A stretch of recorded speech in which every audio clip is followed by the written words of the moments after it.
Está no ar mais um programa do Núcleo de Política e Cidadania, aqui do Canal 6, TV Comunitária do Rio.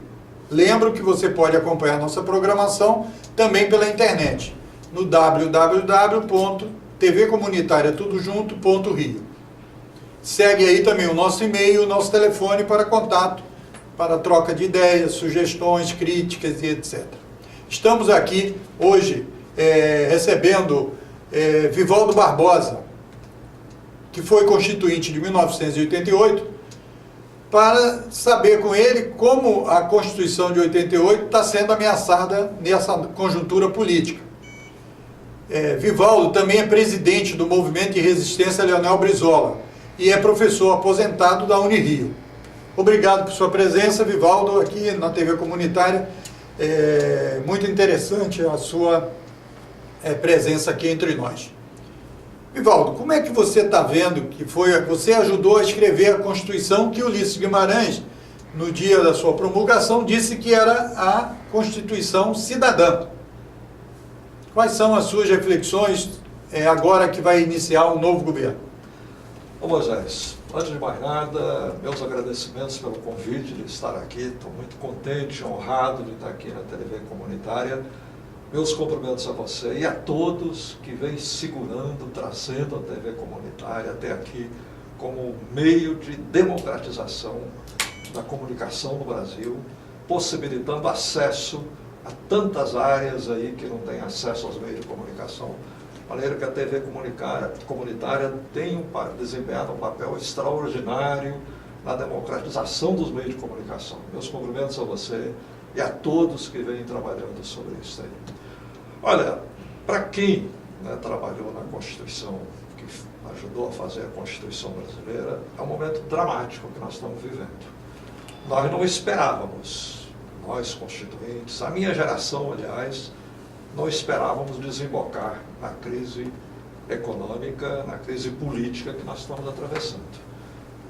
Achávamos naquele momento que não apenas estávamos organizando a democracia no Brasil, era o fim da ditadura militar, os desafios eram organizar a democracia, trabalhamos para a Constituição brasileira ser isto, esse instrumento da luta do povo brasileiro, e agora nós estamos aí realmente com sérias ameaças sobre os valores democráticos inscritos ali na Constituição, e também um aprofundamento do modelo econômico neoliberal, que traz concentração de renda, empobrecimento das famílias do povo brasileiro, empobrecimento do povo brasileiro, exatamente aquilo que a Constituição tentou caminhar contra.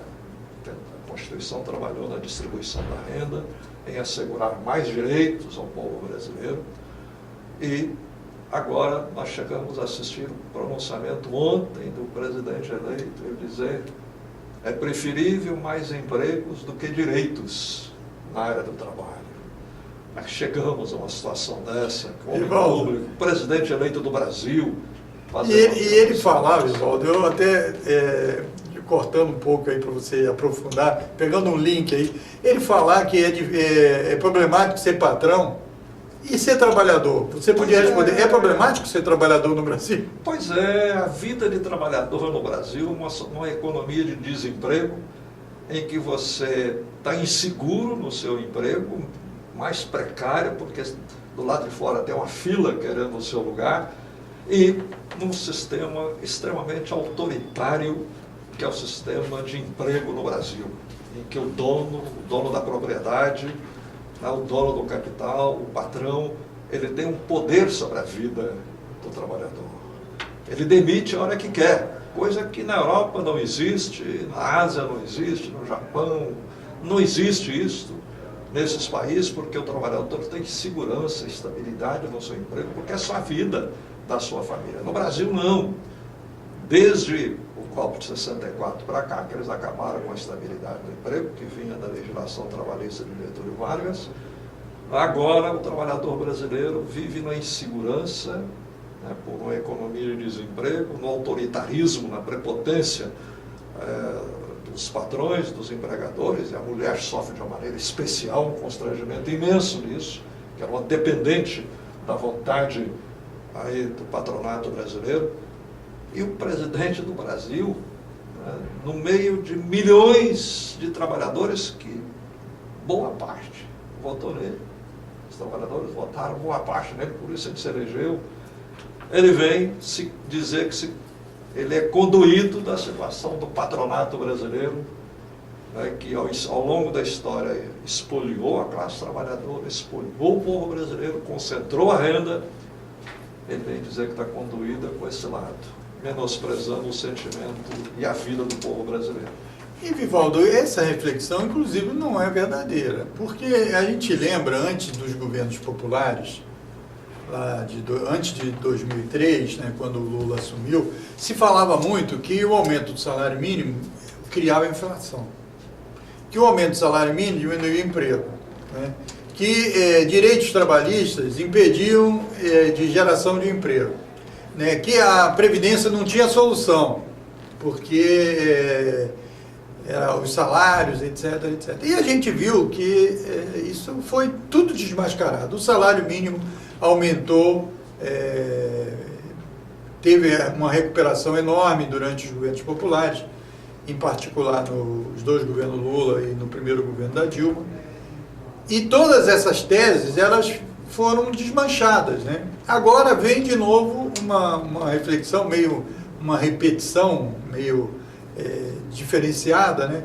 Achando que o modelo neoliberal vai resolver a situação, a desregulamentação geral vai resolver a situação do país.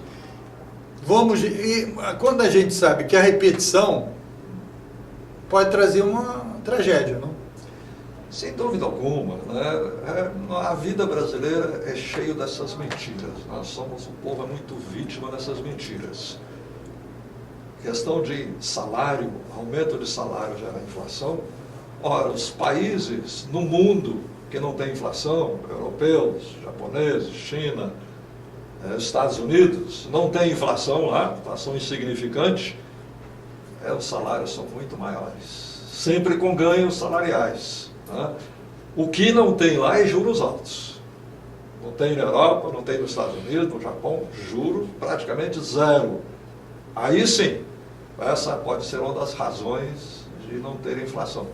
Agora, afirmar que aumento de salário gera inflação, isso é uma grossa mentira, um engano, um engodo que procura jogar em cima do povo brasileiro. Nós temos até exemplos nossos aí, basta ver as estatísticas aí, na época de aumento de salário, de ganhos, não aumenta a inflação.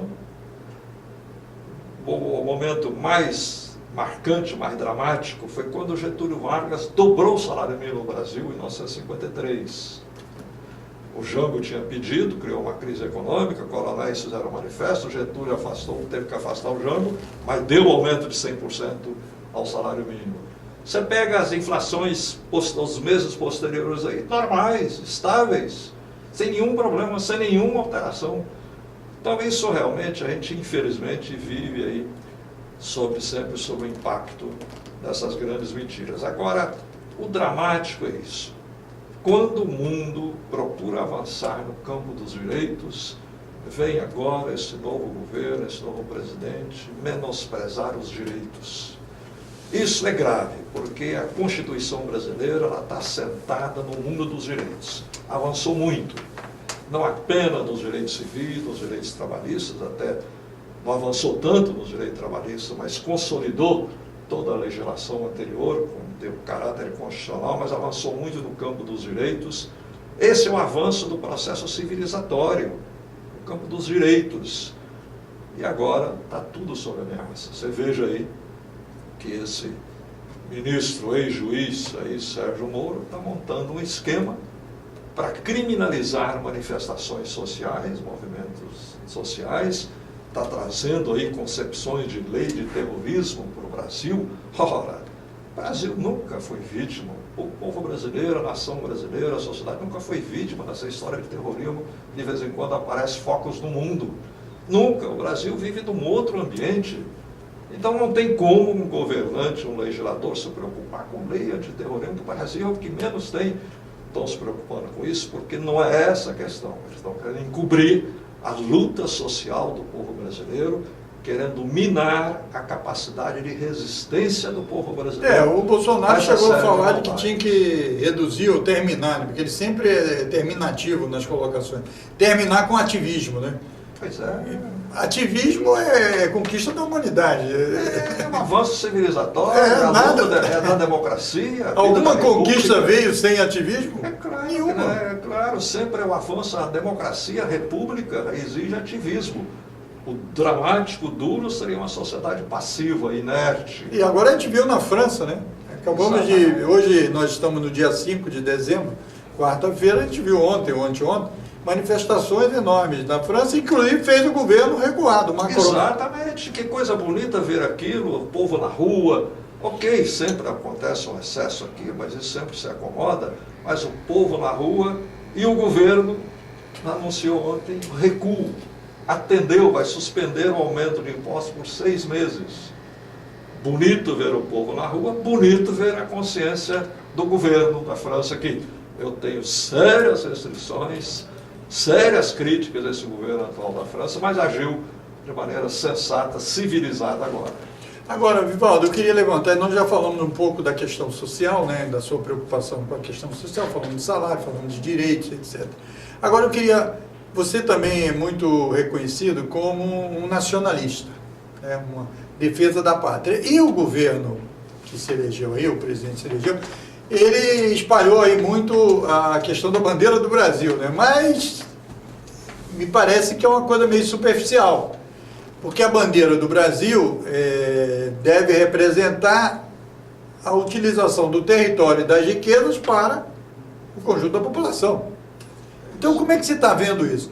Nós sabemos que nos governos populares se tentou, eu acho ainda aquém, na minha opinião, mas se fez um movimento no sentido de resgate das questões do patrimônio nacional.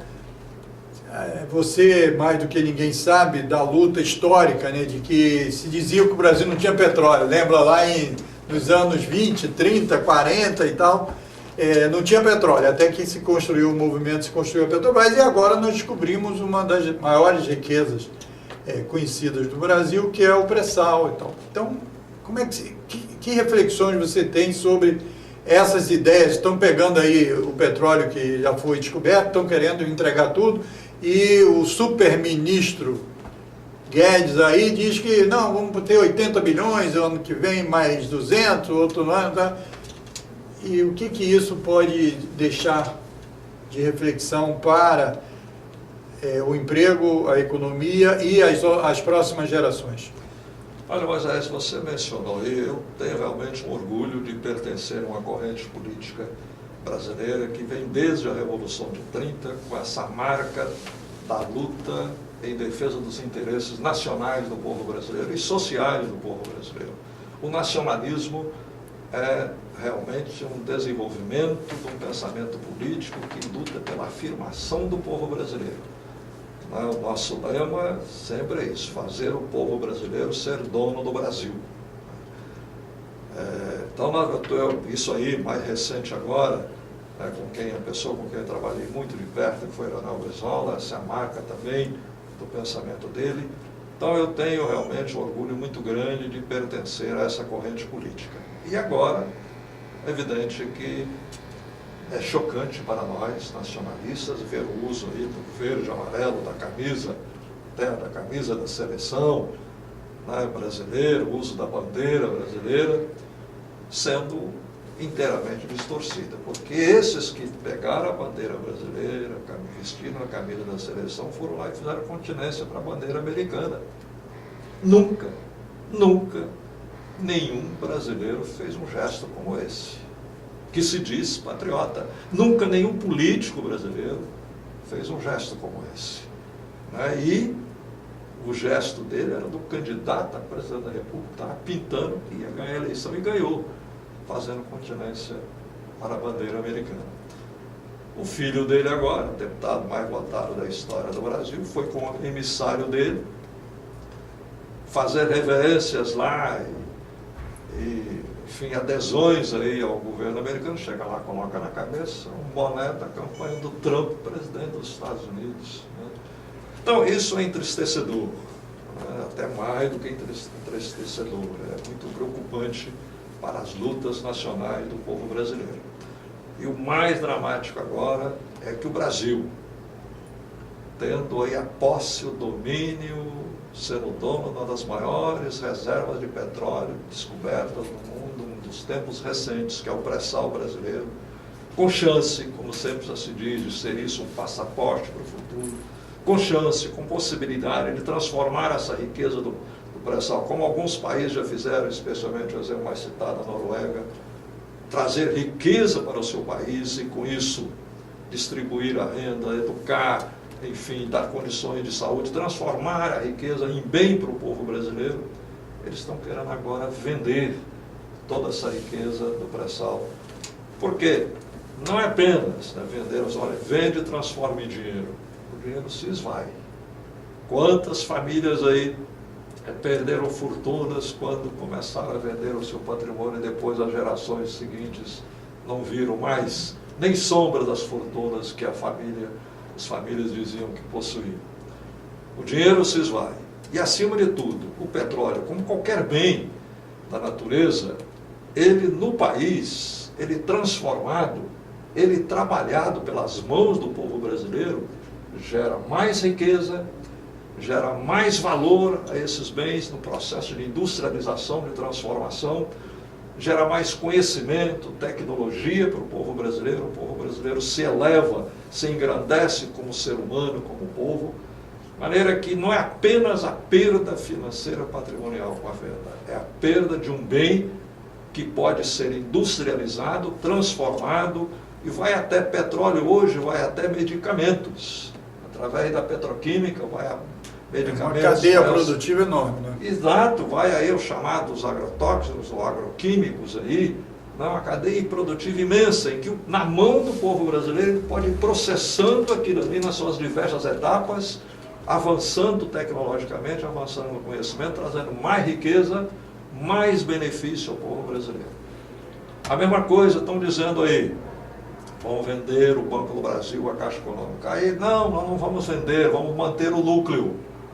Vamos vender as atividades aí que podem ser privatizadas. O Banco do Brasil, quando abria-se uma agência no Banco do Brasil, uma cidade do interior, aí era banda de música, festa. Caixa Econômica, quando abria uma agência numa cidade do interior, aí dentro do Brasil, desse imenso país, é festa. Vamos acabar com isso agora. O produtor rural brasileiro, aquele que coloca a mão na massa, que pisa no barro, lá no interior desse país, sabe que quem financia a agricultura brasileira é o Banco do Brasil. Os bancos privados não financiam a agricultura brasileira, que é mais risco, menos rentável. É o Banco do Brasil que financia.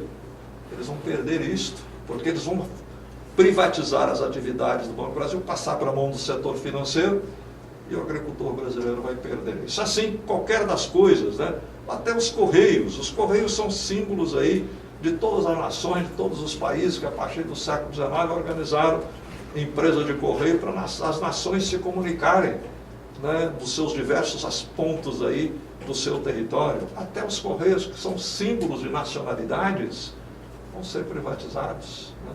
Então, é uma coisa ruim, danosa, porque isso é o projeto neoliberal econômico de concentração de renda, diminuição do poder do Estado, porque, ok, dizem, o Estado é burocrático, isso aqui, ok, o Estado burocrático é mal, mas o Estado pode ser democratizado. E o Estado somos nós, o Estado é o povo, é a nacionalidade, é a sociedade. Se o Estado vai mal, porque a política está encaminhando mal. Vamos consertar então o Estado e não destruir. E eu queria levantar aí para você comentar também essa questão do BNDES, porque é grave, que é o maior banco de fomento e investimento no mundo, né? E eles estão querendo também, não dizem que vão fechar, mas a política que vai ser aplicada é mais ou menos o que fizeram lá com as telefônicas, né? Destrói a Telégio aqui no Rio, dá para todo mundo ficar aborrecido e aceitar a venda por um preço vil. É isso aí, eles vão degradando as instituições do Estado, vão degradando, e o povo perde o amor pelas instituições, e aí fica mais fácil realizar esses negócios de privatizações. É um grande mal. O BNDES, não há no Brasil nenhum industrial que não reconheça que foi através do BNDES que o Brasil começou a ter indústria razoável no país. O parque industrial de maneira minimamente razoável, de maneira ainda incorreta, insuficiente, porque nos últimos tempos o processo industrial decaiu muito na economia brasileira, o que é uma lástima muito grande, tem que ser retomada, em vez de exatamente ser aparelhado o Estado para ajudar a reativar a indústria nacional, eles vão destruir o BNDES, que é o principal instrumento da atividade industrial no país. Não há nenhuma entidade, nenhum industrial, nenhum empresário brasileiro que não reconheça que o BNDES é esse grande instrumento. E é o maior banco de fomento no mundo, exceto esse banco da China, aí que está atuando também muito nessa área, mas é recente. O BNDES já vem desde 1950 e pouco, criado pelo presidente Getúlio Vargas, aliás, um projeto organizado pelo famoso Roberto Campos, um economista liberal aí, mas, por ser mesmo economista liberal, ele tinha um mínimo de compromisso com o empresariado brasileiro, né? E ele aí imaginou o BNDES para ajudar o empresariado. Hoje, o compromisso da política econômica aí parece que é se alinhar aos americanos, aos interesses americanos, aos grupos financeiros e até menosprezar o empresariado brasileiro. Aliás, esse super-ministro aí da Economia disse, né, que quem decide, quem faz, quem ajuda e sabe como ajudar a indústria são eles, o governo. Não somos empresários. Não somos empresários. Você é um cara ridículo, né? É. Agora, Vivaldo, nós estamos caminhando aí para o encerramento, mas eu queria pelo menos que você tratasse, mesmo que não muito profundamente, quer dizer, dois assuntos. Um é pegando o gancho que você levantou aí da destruição da Petrobras, do Banco do Brasil, Caixa e o BNDES, falar também, quer dizer, da questão da geopolítica internacional, né, quer dizer, de uma redução do papel do Brasil com essa política do governo de meio congelar os BRICS, ou até largar para lá os BRICS, quando os BRICS construíram um banco de fomento que vai, inclusive, contra, né, os interesses do Banco Mundial, que é controlado pelos Estados Unidos e tal. Então, quer dizer, essa política desse governo de se alinhar de olhos vendados, né, quer dizer, a política norte-americana também é uma destruição da soberania. Sem dúvida alguma. 3 áreas foram muito importantes, se desenvolveram muito nos últimos tempos no Brasil. O primeiro foi esse BRICS, você mencionou aí, que é a união do Brasil com a China, com a Índia, com a Rússia e a África do Sul, que criou um novo polo econômico, diferente da Europa, da União Europeia, diferente dos Estados Unidos, diferente do Japão, né? Um novo polo econômico aí, que montou um banco de desenvolvimento para financiar. Criando uma sinergia também entre os países. Inclusive, possibilitando a existência de uma nova moeda diferente do dólar para tirar o mundo dessa dependência do dólar, que é o monopólio americano. O americano tem lá a casa da moeda deles, que roda o dólar, então garante a economia deles, e o mundo que se dane, né? Então o BRICS era para isso aí, isso realmente uma inserção do Brasil de uma maneira muito extraordinária. A segunda questão foi o Mercosul, né? O Mercosul realmente é um grande momento da economia nos últimos tempos e presença do Brasil, que aliás foi até implantado aí pelo governo Sarney, pelo presidente Sarney, mas que o governo Lula aprofundou e desenvolveu muito, tanto o BRICS quanto o Mercosul. E a aproximação com o mundo árabe, né? E que eu sempre referi isso como as relações ocidentais, não, relações horizontais, porque as relações do mundo sempre foram verticais, a Europa e os Estados Unidos, é para cima. E era preciso desenvolver relações